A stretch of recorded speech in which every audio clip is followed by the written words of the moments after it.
Young relationships are poisoned by poor parenting and cultural misogyny, not hookup culture kids these days, right? Every generation of teenagers has its detractors, adults who think the new batch is doing everything wrong in school, work, relationships. Much of the time, it's a matter of adults simply forgetting what it's like to be young and inexperienced. But at this moment in U.S. history, the experience of being a teenager or a young adult is dramatically different than it's ever been, and that's due to an intersection of a number of cultural trends including parenting choices, media consumption and demographic shifts in higher education. Relax about the Hookups. A new report published by Harvard University's Making Caring Common project shares the findings of a nationwide survey, as well as individual surveys collected from 18 to 25-year-olds in demographically diverse high schools and colleges around the U.S. They set out to understand more about what young people's experiences building romantic relationships are like in the 21st century. Researchers found that high school and college students are developing habits around sex and romantic relationships differently than their parents did, and the troubles they're facing are coming from a much different source than their elders probably assume. Parents are often worried about hookup culture, assuming that young people are having a bunch of promiscuous sex rather than settling down with just one romantic partner. The truth is, the problems facing young people in their romantic lives is much different. While it's true they're not finding a lot of success settling down, they're not really doing much hooking up, either. We're not saying the hookup culture doesn't exist, says co-author Dr. Richard Weisbord of Harvard's Graduate School of Education, we're just saying it's much smaller than people think it is. According to current data from the Centers for Disease Control and Prevention, in 2011, only 27% of 18 to 19-year-olds had more than one sexual partner during the prior year, and only 8% had 4 or more sexual partners during that year.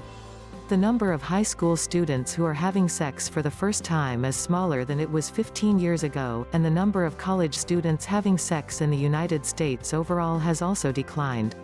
While this should comfort the parents who are worried about what their babies are doing at those teen sleepover bacchanals or college twerking parties, the study discovered 2 emerging trends that are more dangerous and concerning. While young people are having less sex than before, rates of misogyny and sexual harassment are alarmingly high. In the national survey, 87% of young women reported having been harassed in some way, which could mean anything from being catcalled to insulted with sexualized words, and 76% of survey respondents reported never having had a conversation with an adult about how to avoid harassing others. Teach your children well. The main source of these problems seems to be that parents and schools are doing a miserable job preparing young people for romantic love. Sex education focuses heavily on abstinence or disaster prevention, and the report finds that beyond the nuts and bolts of how sex works, parents not only model healthy relationship behavior less, but also seem increasingly uncomfortable having the conversation with their teens about the actual work that goes into how to have healthy, mature romantic relationships. So teenagers and young adults are learning from each other. You see in high schools and on college campuses this sort of bros over hose culture emerging now, says Weisbord. Partly what's happened is that as girls and women are outperforming boys in school, outnumbering them in college, and outpacing them in work, men can control the terms of romantic and sexual relationships, particularly on college campuses, because there are fewer of them. So these cultures tend, in some ways, to be dominated by men's interests and notions of sexuality and romance in ways that can be harmful. Which brings us to pornography.